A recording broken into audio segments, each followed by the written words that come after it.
Surat police દ્વારા ગુનેગારો સામે વધુ એક કડક કાર્યવાહી હાથ ધરાઈ હોય તેમ પ્રિવેન્ટિવ એક્શન મોડ હેઠળ શહેરના વિવિધ પોલીસ સ્ટેશનોમાં ભૂતકાળમાં ઝડપાયેલા આરોપીઓ સામે અટકાયતી પગલાં લેવામાં આવ્યા હતા અને અઠવાલાઇન્સ પોલીસ પરેડ ગ્રાઉન્ડ ખાતે 1000થી પણ વધુ આરોપીઓને એકત્રિત કરી તેમની ચકાસણી અને માહિતી એકત્રિત કરવાની કામગીરી હાથ ધરવામાં આવી છે। સુરત શહેરમાં કાયદો અને વ્યવસ્થા વધુ મજબૂત બનાવવા પોલીસ કમિશનરેટ દ્વારા પ્રિવેન્ટિવ એક્શન મોડ હેઠળ વિશેષ અભિયાન ચલાવવામાં આવ્યું છે, જેને લઈને સુરતના અઠવાલાઇન્સ ખાતેના પોલીસ પરેડ ગ્રાઉન્ડમાં ડીસીપી ઝોન 1, 3, ઝોન 7 એટલે કે 1 થી 7 ઝોનના તમામ પોલીસ સ્ટેશનોની હદમાં વિવિધ ગુનાઓમાં ઝડપાયેલા 1000થી વધુ આરોપીઓને હાજર રાખવામાં આવ્યા હતા। આ અભિયાન દરમિયાન ધારિયા, તલવાર, ચપ્પુ સહિતના ઘાતક હથિયારો સાથે ઝડપાયેલા તેમજ જાહેર શાંતિ ભંગ કરનારા તત્વો સામે અટકાયતી પગલાં લેવામાં આવ્યા હતા। ઉપરાંત 150થી વધુ ડ્રગ્સ સંબંધિત ગુનાઓમાં સંડોવાયેલા આરોપીઓની પણ ખાસ ચકાસણી કરવામાં આવી હતી। પોલીસ દ્વારા આરોપીઓના નામ, સરનામા, રહેઠાણ, કામ ધંધાના સ્થળ તેમજ તેમની હાલની પ્રવૃત્તિઓ અંગેની વિગતો એકત્રિત કરવામાં આવી હતી। ગુનાખોરી પર નિયંત્રણ અને અસામરિક તત્વો પર સતત નજર રાખવાના હેતુથી આ કાર્યવાહી કરવામાં આવી હોવાનું સુરતના જોઈન્ટ પોલીસ કમિશનર બલરામ મીણાએ જણાવ્યું હતું। છેલ્લા 1 થી 1.5 મહિનાથી સુરત શહેર પોલીસ દ્વારા ગેરકાયદેસર હથિયાર, એનડીપીએસ અને આર્મ્સ એક્ટના લગતા જૂના ગુનાઓમાં આરોપી થયેલા હોય એવા અને સાથે સાથે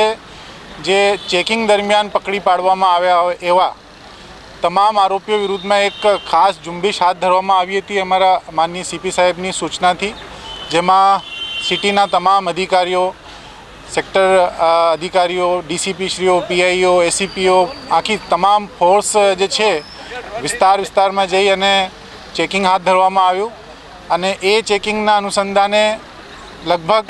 અમે જે જીપી એક્ટ 135ના કેસીસ કર્યા છે એમાં 1700 જેવા કેસીસ કરવામાં આવ્યા। એમાં બહુ મોટી સંખ્યામાં લગભગ 1300-1350 જેટલા આરોપીઓ છે એ જાહેરમાં અથવા તો એમની પાસેથી ગેરકાયદેસર હથિયાર તરીકે છુરી, ચપ્પુ, જાહેરનામાને ભંગ કરતા હથિયાર એવી વસ્તુઓ મળી આવેલી,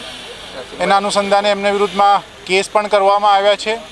અને સાથે સાથે તડીપાર ઇસમોને ચેક કર્યા છે, હિસ્ટ્રી શીટર્સને ચેક કરવામાં આવ્યા છે, એમસીઆર્સને ચેક કરવામાં આવ્યા છે। વાહન ચેકિંગ દરમિયાન પણ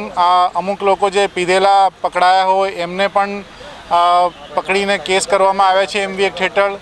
અમુક વાહનો જે છે ગેરકાયદેસર હોય તો એમને જપ્ત કરવામાં પણ આવ્યા છે। એટલે છેલ્લા 1.5 મહિનાથી આ જે ખાસ ઝુંબેશ હતી એ પણ ચાલતી હતી ને આજે હેડક્વાર્ટર ખાતે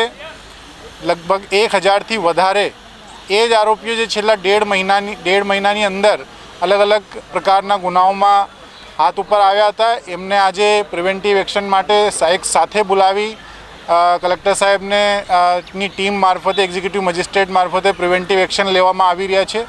અને એને સખત સૂચના આપવામાં આવી છે કે હવે ફ્યુચરમાં આવા કોઈ પણ ક્રાઇમ એ લોકો કરશે તો એમના વિરુદ્ધમાં હજુ કડક કાર્યવાહી કરવામાં આવશે, કેમ કે તમામ લોકો જે છે એ પોલીસના ચોપડે ચડી ચૂક્યા છે અને સાથે સાથે પોલીસની રડારમાં રહેશે। સુરત પોલીસ દ્વારા ગુનાખોરી પર અંકુશ લાવવા વિશેષ પ્રિવેન્ટિવ એક્શન ડ્રાઈવ હાથ ધરાઈ છે, જેને લઈને ગુનેગારોમાં રીતસરનો ફફડાટ જોવા મળ્યો હતો।